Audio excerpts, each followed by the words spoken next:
여러분 안녕하세요. 역사와 문화의 이유를 풀어드린 남자 근철쌤이에요. 오늘은 그리스로 출발. 오늘의 첫 번째 질문. 그리스의 날씨가 민주주의를 만들었다? 맞습니다.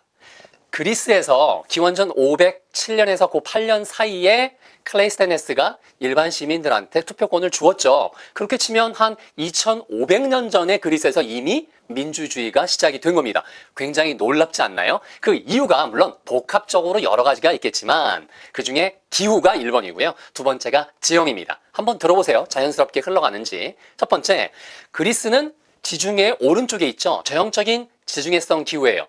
그 특징은 겨울에 아무리 추워봐야 5도, 평균 10도 정도 되고요. 여름에는 한 25도에서 30도 사이입니다. 물론 지역에 따라서 한 32, 3도 이런 것까지 올라가는 경우도 있겠지만 다른 말로 하면 뭐예요? 그렇죠. 얼어 죽을 일이 없어요. 살기에 편하고요. 나가면 지천에 올리브, 포도, 레몬 이런 것들이 쭉 있고 무화과, 그렇죠. 그러니까 결국에는 개인이 특별히 한 명의 왕이나 한 명의 군주한테 저 이런 게 부족합니다. 이런 걸 해결해 주세요. 이럴 필요가 없는 거예요. 그러니까 자연스럽게 개인주의가 발달할 수밖에 없고 중앙집권자가 들어서기가 힘듭니다. 그렇죠. 왜? 특별히 그렇게 해야 될 이유가 없으니까. 자, 두 번째 이유는 바로 지형 때문이에요. 이걸 그냥 지도를 보면 늘 말씀드리지만 별로 눈에 띄거나 아하 이런 게 별로 없어요. 그런데 지형 지도 보여드릴게요. 자, 보시는 것처럼 이렇게 그리스를 봤었을 때 제가 사각형으로 딱 점선으로 해드린 곳 요거 보시면 어때요? 대부분 다 돌산, 산맥 이런 지형이잖아요. 그래서 실제로 예전에 기원전 한 7세기 정도에 여러분이 아는 아테네, 스파르타, 그다음에 델피, 코린트 밑에 쭉 내려온 섬 있죠, 여러분. 그래서 크레타 섬, 크노소스가 있는 그 크레타 섬 이런 데들을 보면 대부분 다 산맥, 돌산 이런 거란 말이에요. 그러니까 지형이 도시들을 갈라놓을 수밖에 없고 이게 넓은 평원이나 농사를 지을 만한 곳이 없으니까 합일 때 다시 말하면 완전히 뭉친 힘이 필요하지 않다고요. 그래서 도시국가가 300여 개 이상 발달을 한 거고 서로 지형이 나뉘니까 개인적인 성향이 강해진 거고 여기에 다른 요소를 좀 더 추가한다면 폴리스가 300개 이상이니까 서로 힘 대결을 할 거 아니에요. 그 힘 대결을 할 때에 무기가 중앙정부가 따로 없고 그 다음에 거기서 일률편적으로 쫙 만들어서 공급한 게 아니에요. 개인들이 돈이 되는 사람들은 가서 군장, 군사장비를 자기가 직접 자기 몸에 맞는 걸 착용을 하고 줄을 맞춰서 나가서 싸웠습니다. 그러니까 당연히 개인이 자기 장비를 사용해서 전투에 참여하고 우리가 승리했어 할 때 어떤 말이 나올 거예요? 야, 내가 이렇게 해서 이렇게 싸우지 않겠어? 옆에 있는 놈, 저 놈도 같이 돕고 결국은 개인 발언권이 커질 수밖에 없습니다. 그래서 결국에는 지형과 기후가 뭘 만들었다? 그렇죠. 이런 민주주의가 형성되는 토대를 만들었다. 나름대로 연결되지 않으시나요? 두 번째, 농사 문화가 사람들의 생각에 영향을 미친다? 얼뜻 들으면 말도 안 되는 소리 같지만 한번 생각해 보세요. 우리가 쌀농사라고 하는 거는 정말로 많은 물이 필요합니다. 그 다음에 몬순 지역, 다시 말하면 5월 달부터 한 9월 말에서 10월까지 비가 많이 오고 충분한 양의 물이 있는 지역들을 몬순 지역이라고 하고 여기는 대부분 쌀을 먹는 문화예요. 벼농사를 하는 곳이죠. 이때 벼농사의 특징이 뭐냐면 한국을 보세요. 여러분 같은 시기에 일률적으로 파종을 해야 되고 그 시기를 놓치면 싹이 트거나 이게 잘 자라는데 문제가 있죠. 물을 항상 가둬두려면 개인이 그 관계 수로를 파기가 너무 힘듭니다. 그래서 두레, 품앗이 같은 것들이 발달하고 그러다 보면 서로 논을 딱 봤었을 때 요 논도 내가 챙겨야 돼. 물이 이렇게 오니까. 그래서 관계지향적 문화가 발달할 수밖에 없고 그러면 저 사람이 얘기하지 않아도 내가 도와주면 저 사람이 나중에 나 도와줄 거야. 이런 식으로 우리가 흔히 얘기하는 눈치 문화가 생길 수밖에 없어요. 이게 꼭 눈치가 부정적인 게 아니에요, 여러분. 그래서 상대편을 한 번 더 헤아릴 필요가 있는 거죠. 그래야 서로 같이 잘 먹고 잘 사니까. 이게 벼농사 문화의 특징이에요. 그래서 여기는 중앙집권자가 발달할 가능성이 높고 그 다음에 관계를 중시하는 그렇죠. 그 다음에 예를 들면 존칭어법이 발달하는 그런 언어를 가질 가능성이 높습니다. 그래서 이런 게 벼농사의 특징이에요. 반면에 밀농사, 그리스를 볼까요? 그리스는 나가면 지천에 과일이 널려 있습니다. 말씀드렸죠. 농작물 중에서 우리가 올리브, 포도, 레몬, 그 다음에 무화과, 뭐 아몬드, 네, 이런 것들, 그 다음에 석류 이런 것들도 지중해 기후에 너무 잘 돼요. 지중해 기후의 특징은 일단 일조량이 365일 중에 300일 이상이에요. 대부분 평균 300일. 많은 곳은 거의 330일 정도 돼요.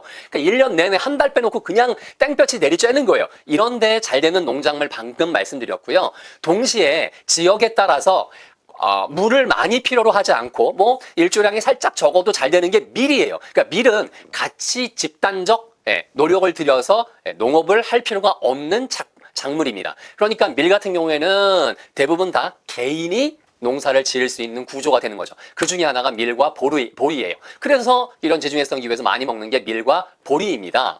결국에는 이러한 다른 사람의 도움이 특별히 필요 없는 그러한 기후에 있고, 지중해성 기후에 있고, 동시에 이게 밀 같은 작물도 그렇죠. 특별히 다른 사람의 도움이 필요 없고, 게다가 나가면 바로 해산물 먹을 수 있고, 그러니까 결국에는 남의 눈치를 보거나 서로 무엇인가 더 협력해서 중앙집권을 만들려고 하지 않을 겁니다. 그래서 바로 지중해성 기후와 지형, 거기에 따른 농작물까지도 사람의 사고방식에 영향을 미쳤다라고 보시면 되고요. 여기에 관련된 논문이 있어요. 2014년에 미국의 사회심리학자인 토마스 털헬름이라고 하는 이 학자분이 거의 대부분 삶의 시간을 중국에서 보냈습니다. 그래서 중국은 북부가 밀농사를 짓고요. 남부는 표현해서 쌀농사를 지어요. 그런데 이 두 집단의 차이를 연구를 쭉 해보니까 밀농사를 짓는 북부 쪽은 좀 더 개인지향적 성격이 강하고 쌀농사를 짓는 그러한 남쪽은 더 관계지향적 그러한 문화가 강하더라. 이렇게 학자가 논문을 발표했어요. 그러니까 결국에는 인간의 삶을 지탱해주는 작물로 들어오면 더욱더 인간의 삶에 영향을 미칠 수밖에 없겠다. 이것도 한번 보세요. 세계의 3대 철학자가 모두 그리스에서 나온 이유는 여러분 우리가 아는 소크라테스, 플라톤, 아리스토텔레스 이렇게 3대 철학자가 제일 유명하죠. 이들이 다 고대 그리스에서 나온 이유는 뭘까요? 첫 번째, 한번 가만히 생각해 보세요. 여러 가지 복합적인 이유가 있을 겁니다. 저는 제가 말하는 게 100% 옳다고 생각하진 않아요. 하지만 가만히 생각해 보면 흐름상 그렇게 가면 기억하기도 쉽고 거기에서 다른 이유를 더 찾아낼 가능성이 높잖아요. 날씨가 그냥 지중해성 기후처럼 좋다. 그러면 어디로 모이겠어요, 저녁 때? 날씨 좋아요. 밥 먹고 나서. 그렇죠. 아니면 밥 먹기 전에 바로 광장에 모여서 서로 이야기를 많이 할 수밖에 없습니다. 그 다음에 다양한 사람들이 있기 때문에 야, 이거 내 생각만 주장하다가는 나는 굶어 죽겠구나. 이 생각을 할 수밖에 없어요. 다양한 사람들과 말을 많이 하다 보면 나는 상식이라고 생각했는데 상대편은 정말로 이게 상식이 아닐 수 있구나. 그래서 이 과정에서 상대편을 설득해야 되기 때문에 논리, 수사학 이런 것들이 발달할 수밖에 없고 그게 뭐로 이어져요? 인간은 왜 존재해야 되는가? 사상, 철학. 그리고 또 한 가지. 그리스는요. 동양과 서양의 그렇죠. 길목에 있죠. 튀르키예와 마찬가지로. 그래서 이 그리스에는 수많은 철학자들이 물론 그리스 자체 출신들도 있지만 건너편 튀르키예 쪽 소아시아라고도 하죠. 이쪽에서 온 사람들부터 시작해서 많은 사람들. 예전에 메소포타미아에 있던 그런 문화들이 들어와서 연결이 되고 이집트에서 연결이 되고 이러면 다양한 생각들이 존재하기 때문에 천문학, 인문, 지리, 그 다음에 수학 이런 것들이 발달할 수밖에 없습니다. 그래서 그런 것들이 모이는 곳에서 서로의 생각들을 좀 더 듣고 나누고 하다 보면 당연히 철학이 더 발달할 수밖에 없겠죠. 그리스 사람들이 느긋한 이유는 뭘까?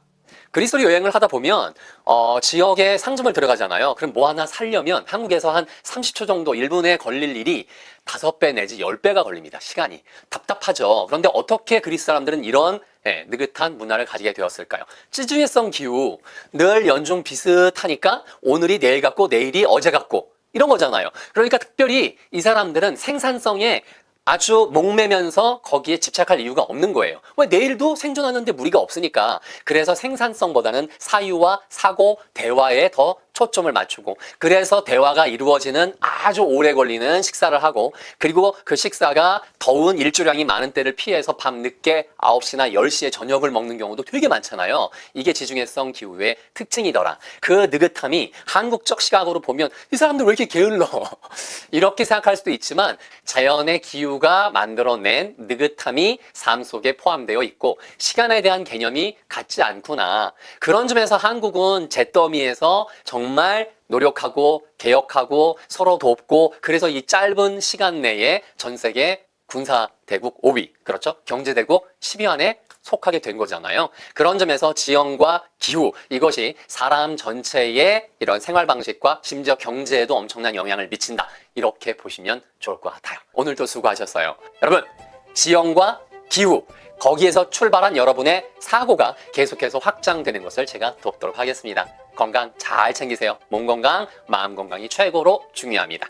Have a wonderful day. Take care. Bye.